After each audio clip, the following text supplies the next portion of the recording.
पिछले भाग में आपने देखा राघव हवेली के तहखाने में उस पुराने संदूक को खोल देता है जिसमें उसके पूरे परिवार की मौत की तस्वीरें थीं।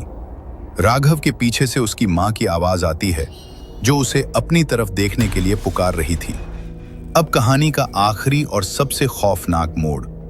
राघव का हाथ संदूक पर कांप रहा था। पीछे से मां की आवाज और भी तेज हो गई।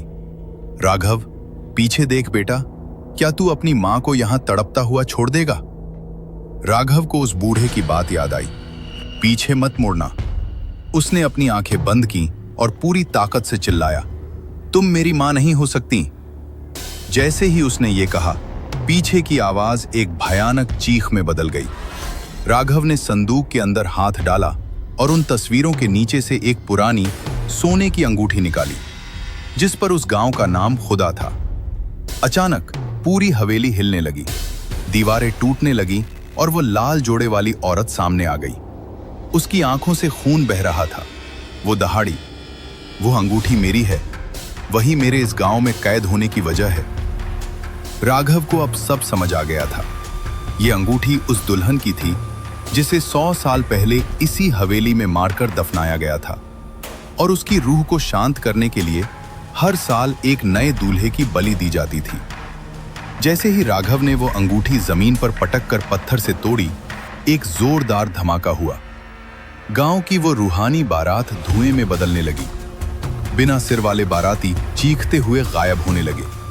वो लाल जोड़े वाली औरत भी धीरे धीरे धुंधली होने लगी, लेकिन गायब होने से पहले वो राघव के पास आई और मुस्कुराते हुए बोली, आजादी, आजादी मिल गई। सुबह के सूरज की पहली किरण राघव के चेहरे पर पड़ी। राघव ने आंखें खोली। वो अपनी कार में था, हाईवे के किनारे। कोहरा छट चुका था। उसने सोचा कि शायद ये सब एक बुरा सपना था, लेकिन जैसे ही उसने अपनी जेब में हाथ डाला, उसके हाथ में वही पुरानी मिट्टी की राख थी जो उस बूढ़े ने उसकी आंखों में झोंकी थी। राघव ने पीछे मुड़कर देखा। वहां कोई गांव नहीं था, सिर्फ एक पुराना कब्रिस्तान था जिसके गेट पर लिखा था अंधेरी बाड़ी। राघव ने तुरंत गाड़ी स्टार्ट की और वहां से कभी न वापस आने के लिए निकल गया। लेकिन जैसे ही उसने कार का पिछला शीशा देखा, पिछली सीट पर वही लालटेन रखी हुई थी जिसकी रोशनी अब भी जल रही थी।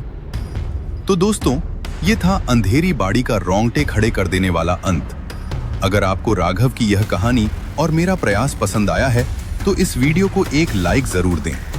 आपकी एक प्रतिक्रिया मुझे ऐसी ही और भी सच्ची और डरावनी कहानियां खोजने की हिम्मत देती है। अगर आप इस चैनल पर नए हैं तो अभी मिस्ट्री गर्ल को सब्सक्राइब करें और उस घंटी को जरूर दबाएं ताकि अगली खौफनाक कहानी आपसे मिस न हो। अगली कहानी में मैं आपसे फिर मिलूंगी, एक नए रहस्य और एक नए डर के साथ। तब तक के लिए सावधान रहें, सुरक्षित रहें और अंधेरे से बचकर रहें। जय हिंद।